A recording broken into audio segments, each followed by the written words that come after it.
When you're lost in the darkness, look for the pod. Specifically, the Prestige TV podcast on the Ringer Podcast Network, where we're breaking down every new episode of HBO's The Last of Us.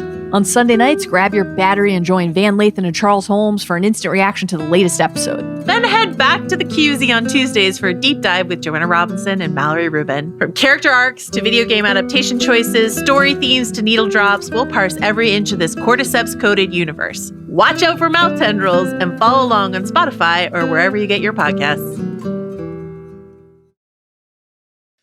This episode is brought to you by Reese's Peanut Butter Cups. All right, it's official. I think I've discovered the ultimate coupling of all time. Like any good relationship, they really balance each other out. One is super sweet, and the other, well, they can be a little nutty sometimes. It is, of course, Reese's Peanut Butter Cups, the perfect combination of peanut butter and chocolate. So perfect, some would call it true love. Find Reese's now at a store near you. This episode is brought to you by Visible. Maybe you've already let your New Year's resolution slip. We all have, but you can still make a 2 year's resolution with Visible. Right now, you can get a one-line wireless plan from Visible for just $20 per month for 24 months. 24 months is basically 4 Bachelor seasons. That could be 4 engagements, 4 broken engagements, so many other couples we didn't see coming. It's really an eternity in Bachelor Nation. And that's unlimited 5G data powered by Verizon with no annual contracts. Switch now at Visible.com and use the code VISIBLE24. Don't miss out. Offer ends January 31st. New members only. Promotional rate with service on the Visible plan. For additional terms and network management practices, see Visible.com.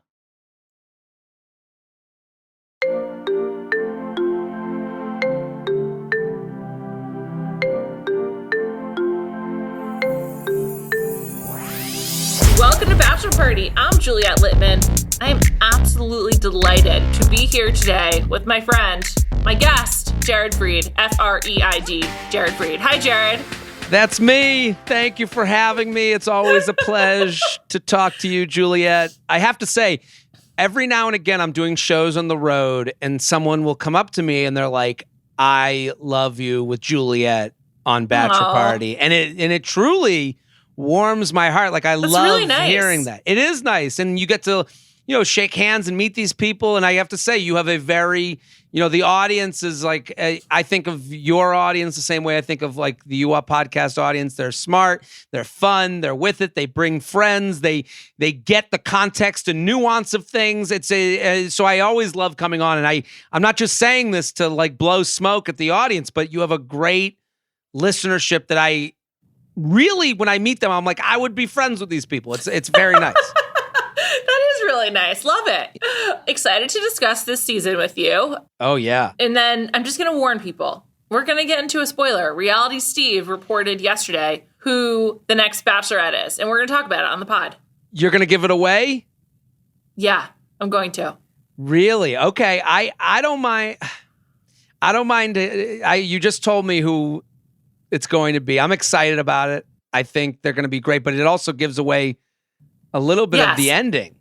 Yes, it does. I don't know who makes it to Final 3, let alone Final 2, so I don't know how spoiled it's going to make me, but I'm just going to warn you people. We're going to talk about Zach. Jared has some takes, and then we're going to talk about this Bachelorette news. I mean, I've already messed it up for myself, so I'm just being honest with everyone. I couldn't help it. I blame Mina Kimes. Mina texted me about it, and then I couldn't not look.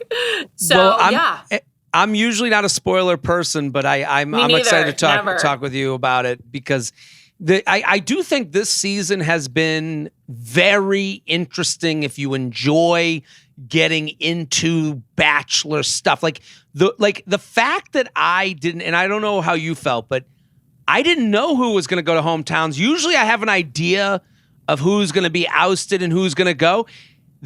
The most interesting part about this season is all the women seem to really like him or the idea of him. And I feel as though, and this is on a feeling, so I don't have like stats and figures. You're not Bachelor data. I'm not Bachelor data. I will say this is the least I've ever known about a Bachelor this far into the show. So you feel the way about Zach that Zach felt about Katie. Like, you want to know what Zach's favorite color is, and you want to know all the small details about him. Right. In a world where the only thing that true couples with romance know about each other is their favorite color. But that told me everything about Zach. Like, Zach, I really think he buys into the fact where he is the prize. Mm-hmm. And in a narcissistic way, an ego-filled way where, listen, I'm not beyond straight male ego. I do understand we're told we look good in a suit by our moms, and we carry that with us the rest of our lives. Is that do what understand. Happens? That's how it goes. You got your bar mitzvah day, your mom goes, "You look handsome." And then you hold that forever. You never forget that. So when did Zach's mom tell him that he looked handsome? Probably every day, every 5 minutes, because this guy thinks that he is. Because it is so weird to me because he never reveals anything about himself. It is all King Zach. Come to me with your traumas and what's gone on in your life. I will take it in and see if King Zach can deal with these things. And if I can't deal with you, I shall let you go. Zach cannot handle anyone having doubts. Like, he needs to be surrounded by total confidence. Callie and I discussed this. It's pretty weird to me. Like, if someone else has doubts, then he's like, all right, you're on. Like, the second he needs someone to be questions worshipped. him, it's weird. I don't know if I think he needs to be worshipped, but I just feel like I'm like, does he is he an asshole or does he have no confidence? Like, I agree with you. You were like talking more specifics. You're like, I don't know any facts about Zach. I can't get a handle on his emotional register and like his emotional personality, like his emotional identity. Like, I have no idea what sets him off. Right. I mean, if we look at like Clayton we knew was a dog. Clayton, we knew, would see a woman walk by and have to look at her ass. Like, I kind of knew that about Clayton. Clayton was like really excited. Like, he was like, women, and then just like tongue wagging. Tongue wagging, exactly. Zach, even last night, the guy who was giving him the drink was like, it loosens you up for everything. And then even in the bed and winks at him, and Zach is like, had no idea how to even respond to that. He was like, she wasn't supposed to see that. I think that's what he said, right. Something like that. Right. And it's just like, dude, I don't know a single friend of Zach's. I don't know. The only person Zach has interacted with is Jesse Palmer and then Sean. Strangers. Senior citizen strangers. Right. Sean, the born again. So I don't know if Zach is religious. All we know about Zach is that he went to the fantasy suite with Rachel. Things got weird. We have no idea why. We don't have any idea what happened. And now he's the Bachelor. We have no idea about anything of him. And it gets weirder and weirder every episode. And last night he brought on a mentalist and he claimed he did it to find out more about them. And he didn't have to go through the mentalist? Maybe he did and we didn't see it. Because there were in episode 2, I think, when they cut the group date entirely, it was a group date. It was like a puppet show with his uncle, like with Patrick Warburton. David Putty. Yeah. Putty. Yeah. Interesting. And so maybe like they just start trying to make us like him by giving us as little information as possible. I don't know. Because I know that like a big part of like the marketing campaign at the beginning of the season or like in the early January was trying to like introduce Zach because no one was excited about him and also didn't know anything about him. But we still, to your point, like we don't know anything. I'm also surprised he hasn't like talked about any of his like weight stuff at all because that was like the main thing we learned about him with Rachel. I have no empathy for him whatsoever because I don't care about him enough to have any. Like, I don't know anything to even give him the benefit of the doubt. I've been crushing him all season because I don't really, like, I like the women. Like, all 4 women left, I like, genuinely. Like, we've gotten to know them. They've all opened up. They've all, you have Katie and Brooklyn both talking about not having, father figures and things like that. You go, I know. Brooklyn's gone, but yeah. Brooklyn's gone now, but I'm saying they opened up. We have something to go off of. Zach receives it. Doesn't give back any vulnerability to the vulnerability he's been given and just goes, I'll just take it in. Like the fact that he had a mentalist just literally flip over infidelity in front of him in front of everybody about charity. And then he goes, okay, next up. Like he doesn't, like the mentalist didn't, like he didn't have to go, what's your greatest fear? Like and then when they did the nighttime date, he goes, the reason I made you all go through that. It's like, what are you, the puppeteer? What are you, the grand, what is this, Squid Game? We're all going to have to like reveal through your weird games and you don't have to give us anything? It's getting annoying to me. Low key, that's one of the worst dates to go on. Like just being like subjected to a mentalist, that fucking sucks. Well, a mentalist who was presented as a magician. At first, they're like, oh, we're going to do some magic. And then they're like, and then he's like, oh, your greatest fear. And it's like, wait a minute, what the fuck happened? Where are the balloon animals? Like, what? I thought you were sawing me in half. I thought this was the Prestige. What happened? Right. What happened? David Blaine turned into my therapist who's just telling everyone that threw the HIPAA out the window. I went to a Darren Brown show a couple of years ago in New York. He's a pretty famous mentalist, and it was awesome. It was like really cool. But I wasn't involved. It was just a show. I've opened for mentalists, and it's a completely unbelievable thing. Yeah, it is a wowing night that you will go, how did he do this?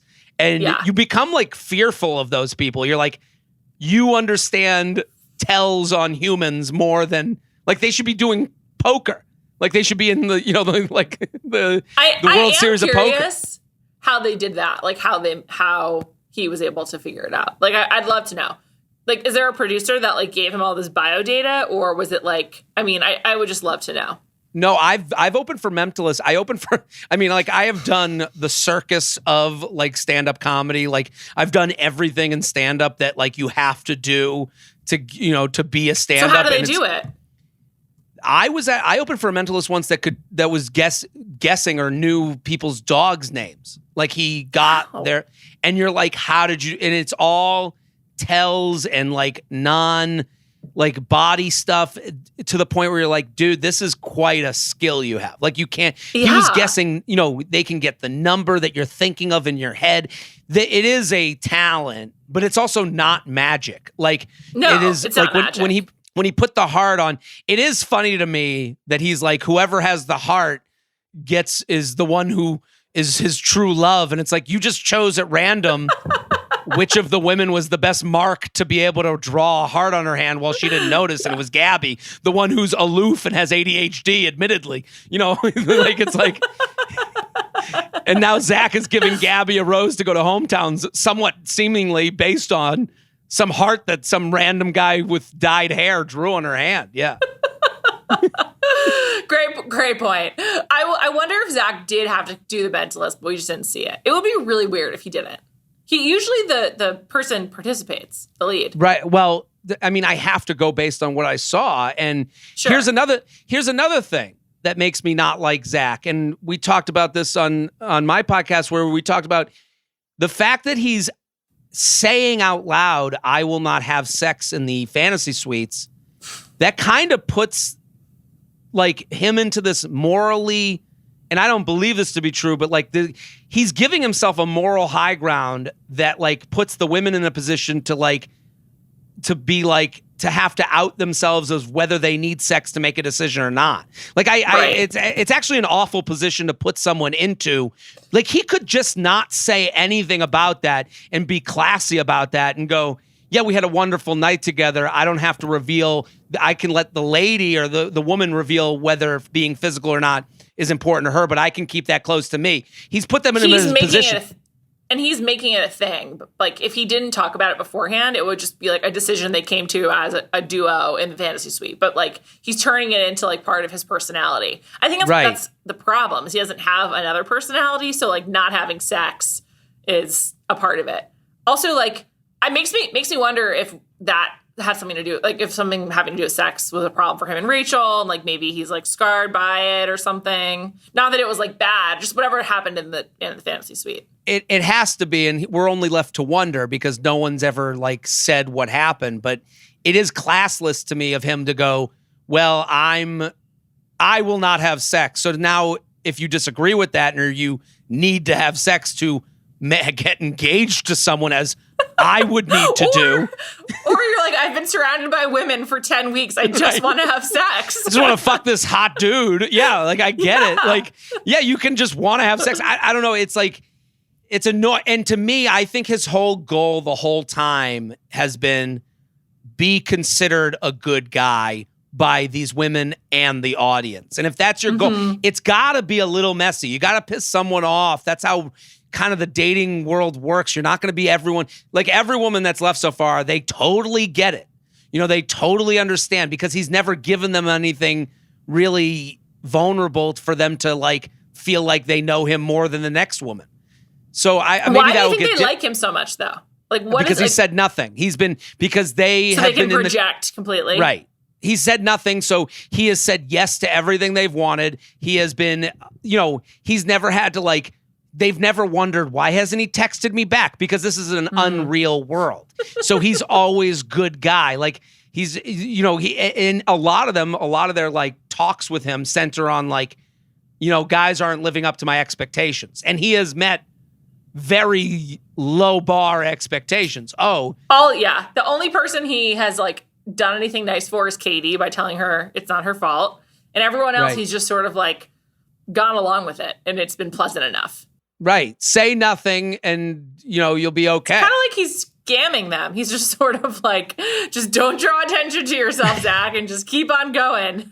Yeah, I guess the greatest scam is on whoever he gets engaged to because then they're going to have to actually find out who he is. What do you think that is, though? Like, what do you think is his, like, who is this man? Like, based on the very little information we have, but was spending so many hours with him on our fucking televisions, like, who is this guy? Like, I think he has anger. I think he has an anger thing. Well, just getting rid of the women before he can blow is just kind of like, I'm like, is that why? So that there's no conflict? Or is he just totally conflict avoidant? I don't know. I'm accusing him of having an anger problem, but that's like, I don't understand why he's so quick to eliminate these women when they start showing emotion. Like, I think I don't want to put that on him because I don't want to like, I've heard that a little bit and I understand where that's coming from, and because it's like, but I think he wants like I think he's the most boring person you went to college with. Like, I think he's like that person you went to college with that was in your fraternity, sorority, that you hung out with, but you never really had to try and hang out with because they're in the fraternity and the sorority. They're just there.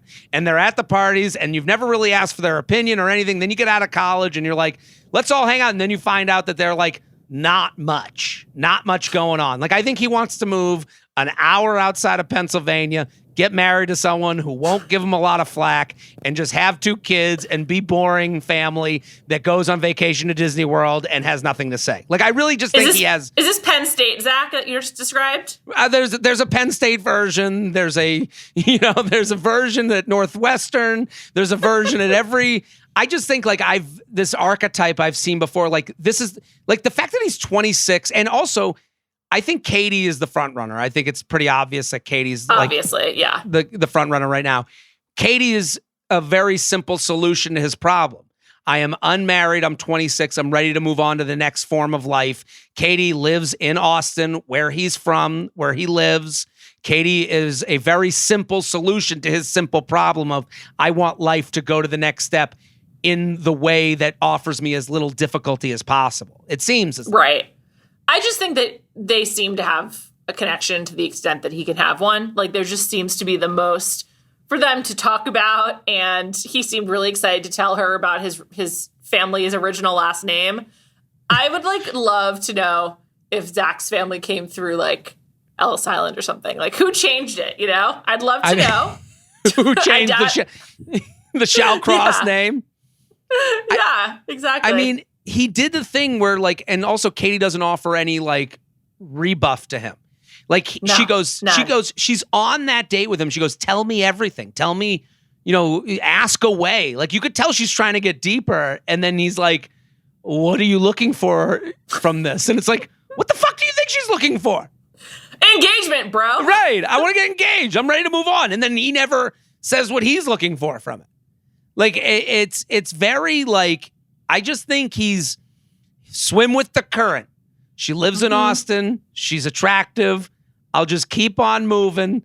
We will disappear. She never asked me like tell me about your life. He says, feel free to ask me any question you'd like what's your favorite color? She goes, purple. And then he doesn't even answer with his own. It's blue. It's like, it's gotta be blue. It's gotta be blue. It's right. just like the plainest answer possible. Right. Zach likes boy things. Girls like girl things. Like even like he likes the way, blue. Yeah, the way he like the funicular, like he talked to her like it was the most mansplainy tone I've ever heard. Like I was gonna say those are not rare. There's one in downtown Los Angeles. There's one in Montreal. They're like common conveyances. Right. Pittsburgh has like 17 of them. Yeah, they're like it's like a pretty common way of elevating to a high peak or whatever. Right. And what I've learned that it's also a very male date.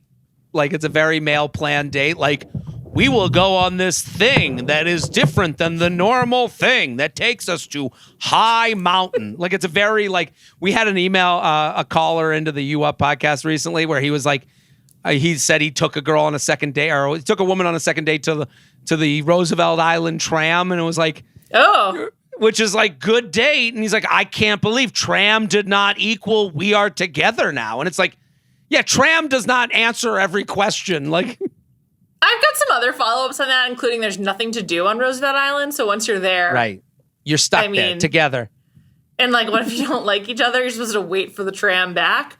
Also, to get on the tram in Manhattan is to go to one of the worst parts of Manhattan. So I've got notes. Here's my alternative for this guy. Ready? Sure. The ferry. Just take the ferry for hours at a time. Jump on the ferry. Water views. We love a water view. We love a boat. You can have a beer. You can have a beer. You can chill out. Yeah, and it takes you. And also you're downtown. You can go from even if you went to Staten Island and back.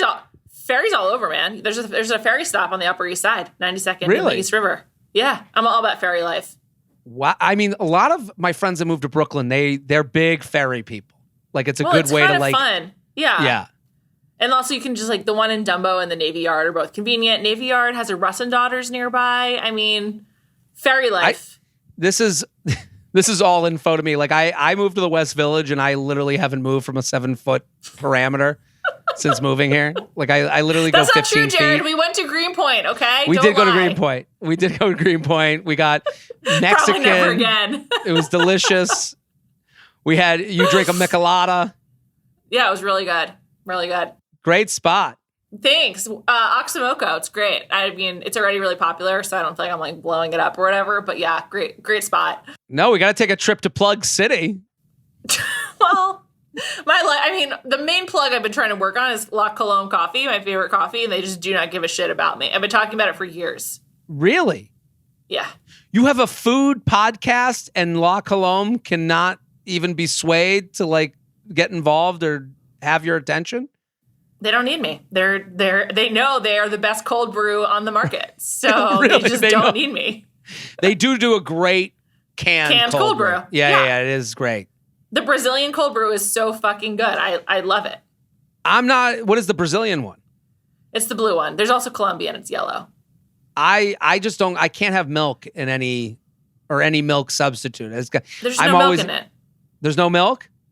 No, you're talking about the lattes. I do not fuck with the lattes. They're not bad, but it's just not my thing. I'm talking about the Brazilian cold brew. It's the can they serve at Soho House if you were to order an iced coffee. Now I'm aware, and yes, it is very good. I just revealed how douchey I am. That's the only way I know my cold brews is via Soho House references. I knew that would work for you, so here we are. All right, let's get into Spoiler Town. Let's leave behind Budapest. By the way, Hungary, very controversial, very weird to me they went there. Just want to throw that out there.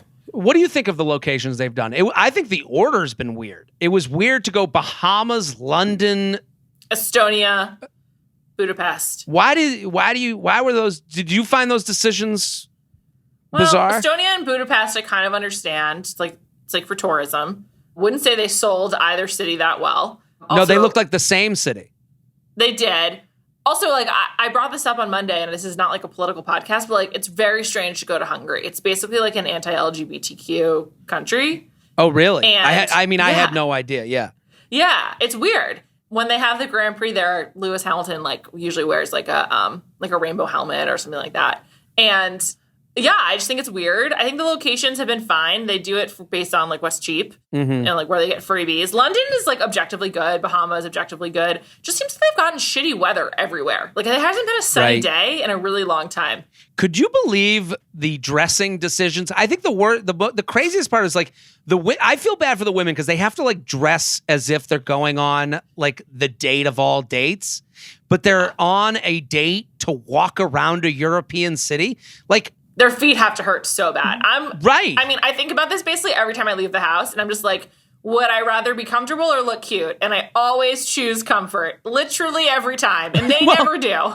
Well, they could dress comfy cute? Like, why isn't there like, like get them some golas, get them just like some white sneakers that are cute and no-show socks, and they're good to go. Let's like it should be like a leggings policy on those dates. Like they should like have. I don't agree. Leggings are not for dates unless it's like you're traveling on like at the end of your honeymoon or something. Well, no. Why can't the guy be in leggings too? Like let the guy be in aloe sweatpants. Like he should. No, I think he would be doing everyone a favor. After COVID, it is incumbent upon us as a species to dress presentably when we leave the house. And I agree with you. There is a way to look cute and comfy, which is I like to think how I dress. But it does not include aloe sweatpants for men and leggings for women, unless they are working out or going for a hike. Well, I just want to say that Zach would show, like, wouldn't the Bachelor be a more caring guy if in his note to the group date and no heels allowed? Like, like sneakers only. Like, hey, we're going like you're going on an air balloon. Cutest sneakers, right? And, like just let everyone off the hook. Like they're like literally like Ariel was wearing a dress that I was like, how are you going to walk around Europe in the dress? Was like the denim dress. The denim dress, yes, that will live with me forever. That I was like, the denim dress. I was like, I can't believe this was your walk around thing. And then last episode, she was in another dress, and I was like, where's your jacket? Like, I became the Jewish mother. Like, I was like, Yeah. I mean, also, it actually isn't that hard. They just, like, these women don't know how to dress. Like, they're not dressed for this. They're dressed for, like an LA hang, like a day drinking spot where, like, they should be wearing, like, a cute Patagonia jacket or fleece, straight leg jeans, and like sneakers with no-show socks. Absolutely. Like, and when I see them waltzing down a cobblestone road, I'm like, oh, my feet hurt. And I don't even know what it's like to wear those. So like, I wanted to get your opinion though on Greer. What did you think of the Greer thing last episode? Mystifying. I guess they just like needed closure. I continue to think that like we don't know what happened with Logan, so everyone being like, well, Logan had to go home. I'm just like, they probably just didn't like Logan, and he seems weird. Well, that was, I kind of thought Greer coming back made Logan look even like worse. Smart. I thought it made him look better. You thought worse. I just thought that like in both cases, it's clear the show was like very much at play. And I just feel like they wanted Logan to go and they wanted a goodbye with Greer. I think that they didn't know. I think maybe they didn't want her to go because like if he was just like eliminating women. So like if they ran out of too many women, like maybe they needed her. Right. I don't know though. It was really weird. She added like nothing. I thought the tea thing was pretty funny. I enjoyed that and I also loved how he flipped out at her about the sales quotas. Yeah. But like that was enough. Like after that, she should have been gone. And like it sounds like he had COVID for the full 10 days. So.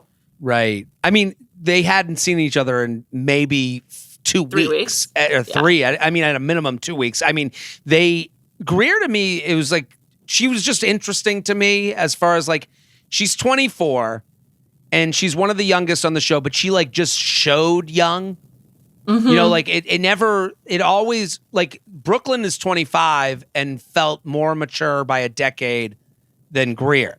And it's like, it's weird how like you go on TV and you just are. And then we're sitting there being like, look how young she looks. But then a year away, Brooklyn has this date where you go, I don't know. Greer to me, and then when she was crying about the breakup and Zach is trying to cry as he tries to do, I was like, this feels like an immature breakup. Like, I can't believe this is giving so much dramatics. The only time that Greer I mean, the only time that Zach has been truly upset was saying goodbye to Kat. Everything else he's like just fine with. But I think he was not sure he made the right choice there. So it wasn't even about Kat. It was just like more about himself. With Greer, I mentioned this a few times. She and Gabby were in the same sorority at the same time together at Ole Miss. And really? I think it's incredibly strange that they basically, the only time they interacted that I can recall is when Gabby had to like step over her to get in her room when Greer was freaking out. And I have to assume that they don't like each other. Right. And that most people didn't like Greer. Like, I don't think anyone liked her, is my take. Well, it seems as though everyone liked Gabby. I mean, that tells you everything. Yes. Like Gabby, to me, like, I was happy she stayed just because I liked her. Like I like Gabby too. She seems fun. She's like upbeat. I like her. And she gets along with everybody in a way that you're like the women this season do get along, except for Kat. It seemed that she was like on the outs, but like, I mean, the hug they gave each other is kind of bizarre. Like when you think about it, you're like, we're team, we love the same guy. Like it's weird that they're like as close as they are. But Gabby, like people, when she got the rose, they were happy for her. And when she got like thousands of dollars of apparel and luxury items, they were like happy for her as well. And I would be so jealous. I would not be happy. I'd be like, what the hell? I wouldn't even be upset about the date. I would just be like, so you can just go to the Real and sell that shit now if you don't want it? Like I would be so jealous. It was like a $2,000 watch, legitimately. So that's hers? They just give it to her? There's no... Yeah. Man, I mean, Zach, when he gives out... She might have to pay taxes on some of it, but other than that, But when he chooses who gets that date, it kind of plays into why he thinks he's all powerful. I can understand why the Bachelor or Bachelorette starts to believe they are a star. Like, yeah, of course. Like this guy is really, in the grand scheme of things, just a normal Joe with a software sales job. Like, it's kind of, we've discussed this. The problem with this show is how not aspirational The Bachelor is. Yeah. When we want this to be like a Prince Charming figure. Sure. Yeah. You want someone who's like exceptional, someone you can't find anywhere else, but right. That's He's not the show anymore. findable. Zach, you can find everywhere. Yeah. Zach, you can find in too many places. Like we know that guy. I mean, every bar on East 6th and fucking Austin. In Austin. Yeah. Exactly. Okay, everyone, if you don't want to be spoiled, stop the podcast now. Callie and I will be back on Monday night. Thanks for listening. You're great. Thanks to our producer, Jade Whaley. Totes preach.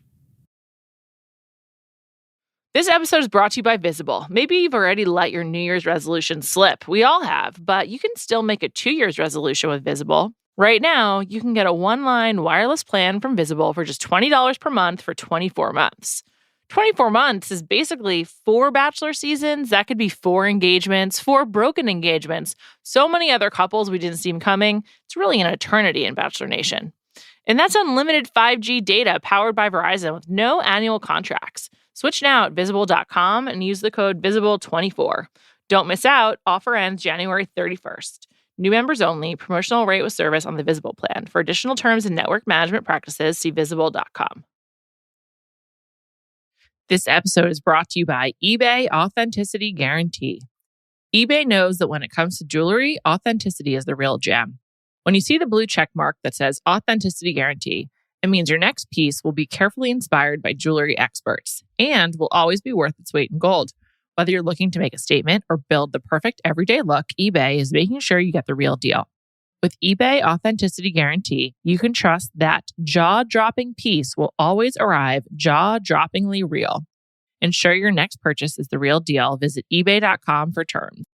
This episode is brought to you by State Farm. You might say all kinds of stuff when things go wrong, but these are the words you really need to remember. Like a good neighbor, State Farm is there. They've got options to fit your unique insurance needs, meaning you can talk to your agent to choose the coverage you need. Have coverage options to protect the things you value most. File a claim right on the State Farm mobile app and even reach a real person when you need to talk to someone. Like a good neighbor, State Farm is there. Onward into Spoiler Town. Yesterday, Reality Steve announced that the next Bachelorette would be, drumroll, Charity. Mina Kimes predicted this last week. She was like, I think Charity's getting the the Bachelorette edit. I had heard a different rumor, so I didn't think it was going to be her. Okay. I'm pretty surprised. I don't feel like I know a ton about Charity, except that she's been cheated on a lot, and Callie and I made fun of her for crying so much about that. So I don't want to like pretend that I didn't. I don't dislike her. Why did you make fun of her? What was I? Because we were like neither of us have been in like cheated on to a point where like I'm still crying about it years later, and like it doesn't feel good, obviously, and I don't support it. But I have like that indicates to me she's not over it, or it's still it looms very large for her. And I don't know. We were just like, calm down. Right. We were nicer than that. The way she talked about it, it seemed like she was crying because she felt like she had to like her parents knew the guy. And like, when you don't tell, when your parents are like, what a great guy. Maybe they don't even know still why they broke up. And I'm sure they're going to know now. Well, now they definitely know. But like the idea that they're like, you should get back with Jonathan. What's going on? And then you know that he's like a monster. Like I could understand that like on the you're like, well, they're going to find out why Jonathan fucking sucks now. Like I could understand I don't know. that. But then she was like so destabilized again by the mentalist bringing up Jonathan. I have to say they were all destabilized by Jonathan. I mean, Gabby was talking about like how she goes, I have ADHD. I go to therapy. What the fuck am I supposed to do? Like they were... The magician. I love the Gabby moment. These women I loved up. it. He's not a magician. He's a mentalist. Right. They presented him as a magician. They got a mentalist. It is unfair. I hated Zach for that, actually. I really did. When he was like, the reason I did that to you. It's like, what? What is this, the menu? What are you putting us... Zach really plays into like being in charge, to your point. He's like, this was the date that I've planned. Just like, Zach, you did no planning. You had COVID 5 minutes ago. Right. This is why I don't like, I think he really buys that he is the prize. Like when Brooklyn told her about her grandpa, he's like, well, I can't disappoint this grandpa. And he gets rid of her. Gone. Oh man. I have to say, if I were Zach's winner, who I'm assuming is Katie, and I watched it back, I'd be like, you're a dick. I would be like, wow, I didn't realize it, but you are a dick. Not that nice. I guess I would realize I know nothing about Zach. I would be like, who are you, Zach Shallcross, other than the name that got changed at the fucking Ellis Island? I don't know anything. What is your favorite color? That would be my first question. You didn't even say it. Yeah, you never told me. Right. But when I told you it was Charity, you were like, oh, I'm worried it's going to be the girl that I've been coveting or whatever. Well, I was worried. You were worried, but also hoping. I feel like this is your Tyler Cameron. You were worried, but also hoping that it was going to be Ariel. Yes. I'm an Ariel fan. The Jewish Rose from New York City. That's right. Ukrainian Jew. She's got confidence. She's got flair. She's got really style. She's got grace. What can I say? Do you like her personality? I do. She said she diverts from being vulnerable with humor. I was like, are you speaking directly to me? Are you looking to date a fellow comedian? Well, I wouldn't consider her a comedian. It's a lot of... I mean, come on. I'm opening for mentalists. I don't think she opened for a mentalist on... I don't think comedians can date each other. It's too much. Yeah, I believe good relationships is good improv. I think like I do have that belief. So like I think bad relationship is stand up. Like that's a bad relationship. Like watch me perform as you sit there and giggle. Like that's every TikTok couple, like wild and crazy woman with a guy who's like, how could she do it again? You ever see that couple on TikTok where it's like she dances on the kitchen island? Oh yeah, you're not a TikToker. I only have two sources of TikTok videos in my life. One is from Callie, who sends me stuff related to reality television or something she thinks I might think is funny, but mostly reality TV. And the other is I follow one person on TikTok. So when I open up the app, I receive their content. And that one person is you. The J Train. That's right. So it's me screaming at the camera. I'm like often confused. So no, I don't know that couple. So, well, there's a couple on TikTok where like she dances on the kitchen island and he's like, oh my God, I can't believe she's dancing on the kitchen island. And you're like, she's done it 7 million times. This is every video you fucking do. Like, let's stop being shocked. It sounds like a couple that would go on HGTV like back in the day on like House Hunters. Be like, oh my God, she needs so much closet space. Can you believe it? She has so many pairs of shoes, like that kind of thing. Women love shopping. Can you believe it? Yeah, that's everything on TikTok. So, it's like, I feel like this is the first time I've really heard you genuinely interested in a Bachelorette girl. So like a Bachelor girl. So what's your move here, Jared? Do you go after her? Like, what do you do? Because back in my day, when I was interested in Tyler Cameron, I slid into his DMs. And so, like, yeah, unfortunately, we became friends, but he's a great guy. I only say unfortunately because it's not what I was looking for when I initially DM'd him. But, like, is this exciting to you? No, well, listen, I joke because I'm kidding around. Like, I do, and it's funny. A Jewish girl from New York is a big deal. I get it.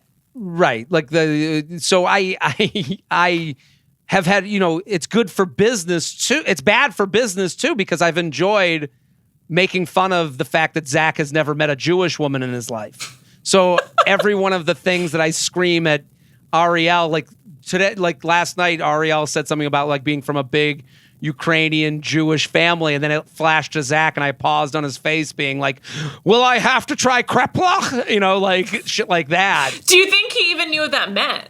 Like, absolutely not. I think he is from like the most he's from Anaheim, but his uncle was on Seinfeld, so he's familiar with Jerry Seinfeld. He must, like, to me, he's familiar with Jerry Seinfeld in the way that like some people are like, Jews are from another planet. Like, I can't believe that he knows any Jews. Like, I was just in Irvine, California, and I was like, any Jews here? And it was shocking how not Jewish the crowd was. Like, really? I was kind of shocked. I would think there'd be some. I would think, and usually the shows that I have, it's usually like the community comes out. Usually the local JCC is there. So I was kind of like, when I would be like, any Jews? And he'd be like, in a room of 400, 2 women, like, woo! And it's like, oh, l'chaim. Like, so I've become wary of like California outskirts towns being more middle America than I would have assumed. Right. Anaheim is definitely not California outskirts. It's the home of Disneyland, but I get what you're saying. Disneyland is not necessarily a Jewish thing. Right. But it's just so I like, even when I saw his home, it's like, remember when they went to his house for like the grill, the barbecue? I was like, this is the most not my family I've ever fucking seen. So and also when I make fun of the show, I generally put people into boxes that are generalized and stupid. So I've put her into young Jewish woman box and talked about going on Birthright and talked about her bat mitzvah theme and made fun of that. And then made him like, Utah white, where he has never met a Jew. So again, I can't wait to find out where her family lives. Like, do they live in like a Ukrainian neighborhood of Brooklyn? Like, she went to she's Trevor from Day Miami. School oh, she is? She just lives in New York now? Yeah. Oh, I thought she went to Trevor Day for high school. Maybe. I don't know. Where's that? Upper West Side, 88th and Central Park West. Oh, I don't know if that's the case. I've just enjoyed making the Jewish jokes, and like I've had people, I do like there was one slide where I'm like, he's like, I don't know, she keeps talking about something called camp friends. So like, like, so there's like, are you calling me out? Right. I mean, I'm calling myself out, like, any joke I would make about that I would be made about me, I can make about her. So like in the sense, like, I wish she was the Bachelorette because that would be fun. And then I'm also like, she's hot, and I'm like liking her spirit on the show. And I'm like, I don't want her to be the Bachelorette. Are you excited about Charity? I am, because you know what about Charity? And like, not to say that I was like, knew it would be her, but we connect the dots looking backwards. If I'm to connect the dots, it seems as though in the same way that Zach seems very much about, I want to be the good guy who gets engaged from this show that really wants to get engaged. It seems as though Charity really wants to be engaged. And it seems as though she wants the Disney she wants princess. It all. Yeah. It don't you think? Yes, I agree with that. I also think she has been like at the center of almost every episode. Like, she seems to be friends with a lot of different women. She's involved in drama, but she's never the villain. Although, as Mina pointed out, they may have known that she was going to be the Bachelorette, so they didn't give her that edit. But she just seems like she has enough like gravity to carry the show because she's like involved in so much going on. And also she always like speaks really well to the camera. So I don't know why I'm surprised, but not that I'm surprised as like I didn't call it, but I think she'll be good. I'm down for it. She also got very annoyed when she wouldn't get dates and very annoyed when she didn't have like the opportunity to be like getting the guy. Mm-hmm. Like in a way that was like, I am here. Like, I do think like this show works when a guy is like Zach or Charity or a woman's like Charity, where it's like, I want to give myself to the process. Yeah. Trust the process. Trust it. Like when they go Philadelphia 76ers on us and trust the process, you go, okay, I like that show more because then it's easier to make fun of. Zach is her Ben Simmons, and she was like, no, I don't want to trust this process. I'm looking for my Joel Embiid. That's right. We need a new process. Yeah, exactly. Interesting. I think she'll be good. I mean, I'm not 100% sold it's her. Reality Steve has been wrong in the past, and I don't have any other spoilers. I actually can't believe how it's completely spoiler free I've been this season. Which has definitely been good because I think it'd be really hard to watch Zach knowing exactly what was going to happen because he gives so little to begin with. Right. So I'm happy to not be spoiled. But yeah, I guess we'll see. I can't believe we're down to 4. I can't believe it. I'm very interested to see how the family dates go. I was happy to see Ariel's brother be like grill him in the scenes from next episode. But I think the whole sex thing is interesting. Like, it's interesting when someone's like has the sex, and it's interesting when someone's saying I won't have the sex and puts people in that position. Like you kind of want to go, what's your deal? Like I really still want to know what happened with Rachel. Like I'm still interested in hearing that story. We still don't know anything about him. So what is your deal, Zach? There was a point where I was like, maybe he's like ultra religious, and that's why he keeps calling into Sean, who's a born again, and that's why they connect in the alumni. But like, I don't know. This guy, Zach, never references a friend, never talks about his own life, never, I don't know any of it. I know. It's like, does he have siblings? Were those friends at the party were they crisis actors? Like, we don't even know. Right. When he was presented with, this will be good for you in the bedroom, he was like, oh, man, I don't have, it's like, dude, like, this guy's joking with you about sex. Like, who fucking cares? Maybe he just has really old-fashioned views about women. And so, like, isn't like women should be exposed to sex talk or something. And Rachel, for any flaws she has, I would not call her old-fashioned. Like, maybe that was like a problem or something.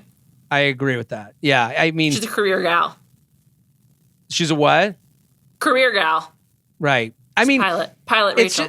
Even, I don't know. It's he lives in a land of unreality that I can't really like see eye to eye with, Yeah. Agreed. I don't know. Well, we'll find out. For more of Jared's Bachelor takes, listen to The Bachelor from thebetches.com and so much more, Jared. You Up, your dating podcast, and You Up, the J Train podcast. J Train, I want you to come back. I want you to come in the luxury lounge. I want to complain with you. I love complaining with you. Okay, great. I love complaining. I'm going on tour in Europe. Do you think there's anyone in Europe listening? Whoa! When are you going? I'm going the beginning of May, the first 2 weeks. Dublin, Belfast, London, Amsterdam, Copenhagen, Berlin, Oslo. Wow, that's fucking awesome. I'm very excited. The London shows already, two of the 3 sold out. I think the Berlin shows are sold out. I can't believe it. I'm like, I don't even know, like, who knows me there? Like, I have no, I sound like my mom. Who knows you there? You sound like Austin Powers. Who does number 2 work for? That's awesome, man. Congratulations. I'm very excited. Before that, I'm heading to Indianapolis this week. And if there's any Indianapolis people, any Hoosiers, and Spokane and Kansas City and all these. No offense. Oklahoma City. Less cool than Europe. I know. I got to mention the also rans, but so that I have material for, to have. So I'm on the road all the time. I never shut the fuck up, as you know. Love it. Well, check out Jared at Jared Freid on all social media, at Wizard of Ha on TikTok. That's the right. only person I follow. Thanks again to Jade Whaley for producing this podcast, and I'll be back on Monday night for more Bachelor and, of course, love.